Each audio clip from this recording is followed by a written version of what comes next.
ভয়াবহ অবস্থা চলছে দেশের মধ্যে হাম নিয়ে। এইটার ব্যাপারে সরকার পদক্ষেপ নিয়েছে আমি জানি, টাকা বরাদ্দ দিয়েছে সেটাও জানি, কিন্তু চোরের দেড়পাটে চলে গেছে। ঠিক। এই সরকারের উচিত, সরকারকে বলবো আপনি এই চোরদেরকে ধরেন, আর বিভিন্ন জেলায় যে সমস্ত হসপিটাল আছে এগুলো তো গরুর ঘর হয়ে আছে, এইগুলো ঠিক করেন।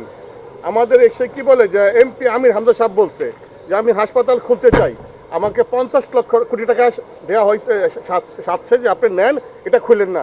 তার মানে আপনি বুঝতে পারতেছেন জনাব তারেক রহমান সাহেব, আপনার প্রতি এমন অনেক শ্রদ্ধা, আপনার ছবি এখানে আছে দেখতেছি, আপনি খুব ভালো মানুষ, ভালো মায়ের সন্তান, ভালো বাপের সন্তান, আপনি নিঃসন্দেহে খুব ভালো মানুষ, কিন্তু আপনার আশেপাশে অনেক বড় বড় চোর আছে। ঠিক।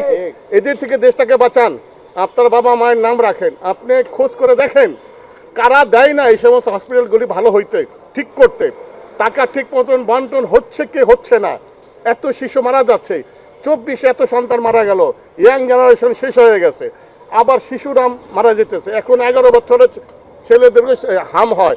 এটা কি?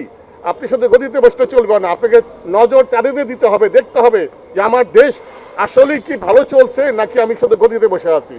এই ব্যাপারটা আপনি দেখবেন, এটা নিয়ে আমরা খুব টেনশনে আছি। একের পর এক এই সমস্ত মুসিবত যে দেশে আসে, তাহলে তো দেশটা সোনার বাংলাদেশ হলো না। ঠিক। আমরা সোনার বাংলাদেশ চাই, আমরা অনেক যুদ্ধ করেছি, 71 থেকে এই পর্যন্ত 26 পর্যন্ত অনেক জীবন দিয়েছি, অনেক রক্ত দিয়েছি, আর চাই না।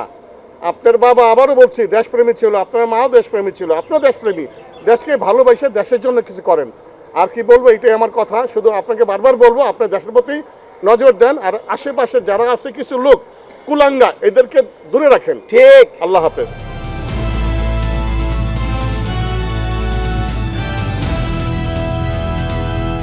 দিনাজপুর টিভি, মানুষের জীবনের কথা বলে।